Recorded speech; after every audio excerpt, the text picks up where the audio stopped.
A ešte si spravíme teda jedno videjko. Tento prezimovaný rojík matkou, lebo ešte kvílala, keď som ju sledoval. Na plástoch ešte nekladla. No ja by som sa chcel opýtať tých, čo zateplujú, tak ja som tiež zateploval prvé roky, asi 3, 14 alebo 15 rokov. Koľko majú teda toho plodu oni? Ďakujem.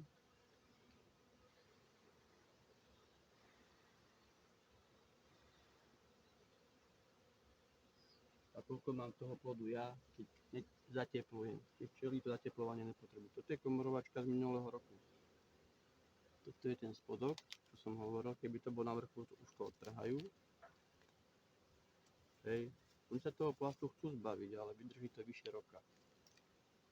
Rozrežem, dám ako stavebný. Takže schutneme ešte raz.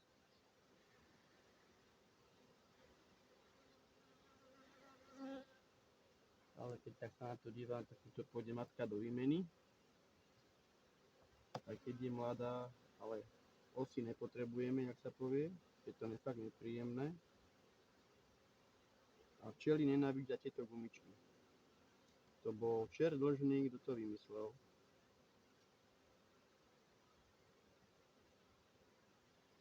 Tam majú zásoby. A je to trubčina, tak to im tam nechám.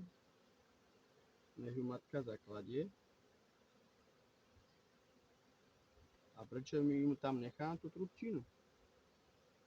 Tej trubčine už sa vyliahlo pár trúdov. Tým pádom sú tam zvyšky výkalov a už nejaké tie vírusy. Ja ich potrebujem trošku pritlačiť. Tu je už plod. Hej, tam je už plod vidieť aj z druhej strany.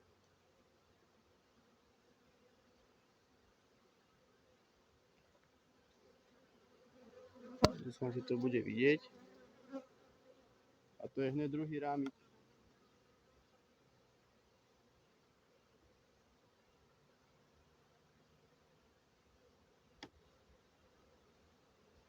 Ako fakt sú dotierne tie včely.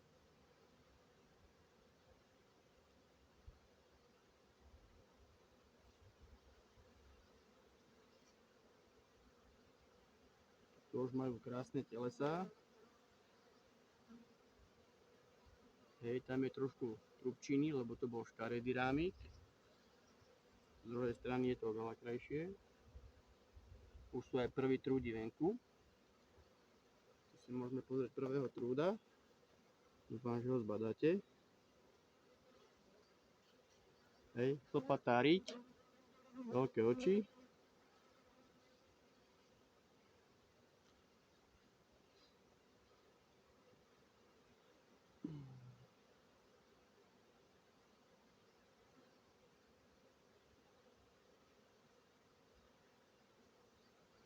No kokos, fakt. To sú iné obranárky. Ale však. Jak sa povie, že nevadí. Ja potrebujem vedieť, na koľkých rámikoch matka kladie. A toto je to neuteplené včelstvo. Ani jedno jediné včelstvo nemám uteplené. Krásne vyberajú zásoby a robia tej matke priestor. Tieto včelky som mal zoptimalizovať už, alebo skomorovať už minulý týždeň. Boli na 4.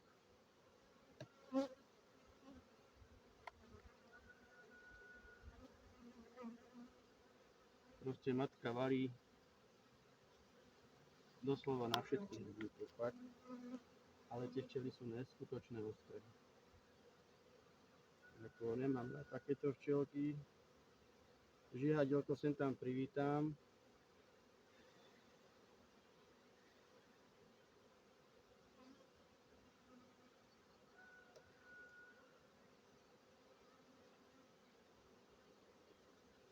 Máme plod. Samozrejme vajíčka sú tam naložené.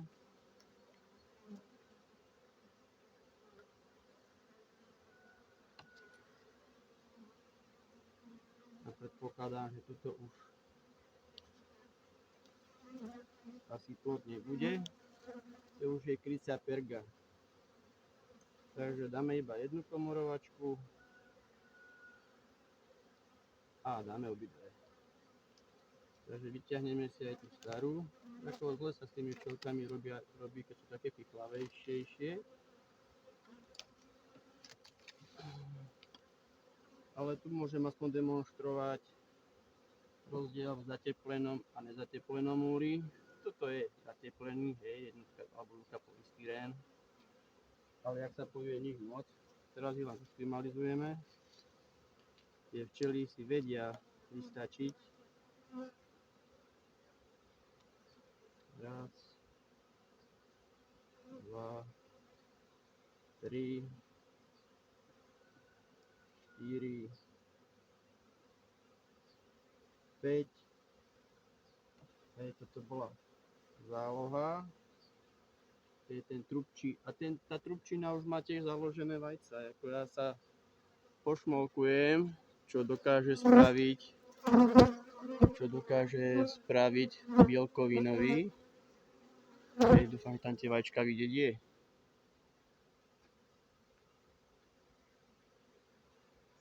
Takže 6. Ale nevadí. Takže zakomorujeme aj to. No a teraz mi vysvetlíte rozdiel medzi tým zatepleným a nezatepleným. Som nejakých 320 nad morom.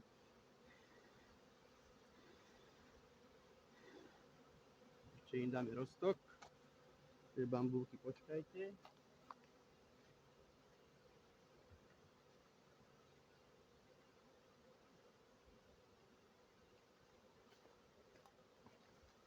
Dávame roztok vždy nad teleso. Hej. Sem a nie sem, lebo tu sú zásoby, tu je to chladné. Tu je tu sa kúriť, takže si to zohrievajú. A to isté platí aj s cestom. A tento ulík mám naklonený asi pod nejakými 6 stupňami. Takže mi to klesá.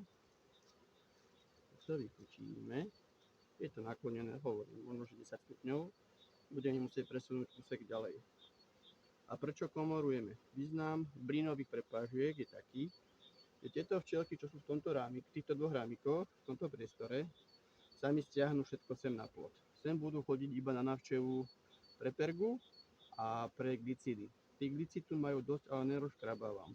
Nechcem to zväčšovať umelo, lebo ešte len nedeľa, 3. mesiac a prvý týždeň, neviem, koľko to dneska je presne, ale čo to je jedno.